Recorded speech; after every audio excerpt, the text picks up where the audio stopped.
Tashar ƙasa da ƙasa ta sararin samaniya wato International Space Station ita ce tashar sararin samaniya mafi girma kuma tana nan a zagayen duniyar Earth na ƙasa-ƙasa wato Low Earth Orbit.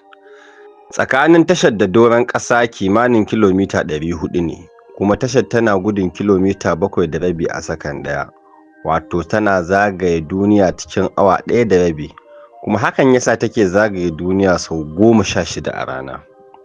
Ita wannan tasha ta International Space Station mallaki ce ta hukumomin binciken sararin samaniya na ƙasashen Amurka, Rasha, Turai, Japan da Canada. An fara gina ta ne shekaru 26 da suka wuce ƙarƙashin wata yarjejeniya, kuma tun daga lokacin bata sake zama babu mutum ba. Kuma an kwashe kusan shekaru 10 ana gininta ta hanyar harba kumbuna suna ɗauke da ɓangarorinta.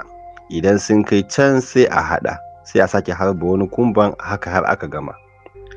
Amfanin wannan tasha shine gudanar da binciken kimiyyar halittu, lafiya, binciken sararin samaniya da sauransu, musamman abin da ya shafi yadda ɗan adam zai rayu a wata duniyar idan ya kai ziyara.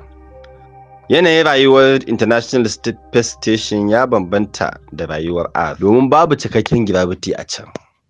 Kuma akwai rashin nauyi irin na yawancin ɓangarorin sama.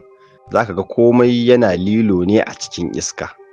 Hakan yasa ake saka ran duk abin da ya rayu a tashar zai iya rayuwa idan an kai shi wata duniyar wacce ba wannan duniyar ba. Misali idan an kai shi duniyar Mars.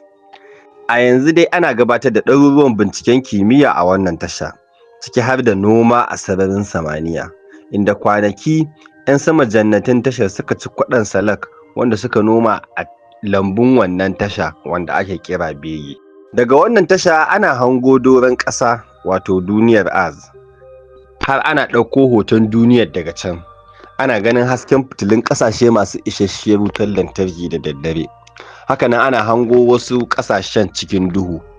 Wani ɗan sama jannatin daular Larabawa mai suna Sultan Al-Nayedi, wanda ya je tashar a shekarar 2023. Ya ɗauko kyawawan hotunan biranen Makka da Madina da Jidda, kuma biranen sun bayyana da matuƙar haske, inda masallacin Makka yake walwali tamkar tauraro. Ko a ranar Arfa ta wannan shekara sai da ya ɗauko hoton Makka sannan ya taya mahajjata murnar aikin Arfa. Ana zuwa yawon shakatawa wannan tasha akan miliyoyin daloli kowane kwana ɗaya, kuma akwai duk abin da ɗan adam yake buƙata a wannan tasha. Akwai injin samar da numfashi, akwai ruwan sha, akwai banɗaki, akwai ɗakin motsa jiki, akwai madafar abinci, makwanci na mutum 7 da sauransu. Daga nan Jifita. Ku shiga kwas ɗinmu na koyon aikin sola, haɗa ta, gyaranta da kuma kula da ita, wanda ƙwararru za su koya muku tare da kayan aiki a aikace. Ku duba comment section domin samun link ko ku aiko mana saƙo kai tsaye.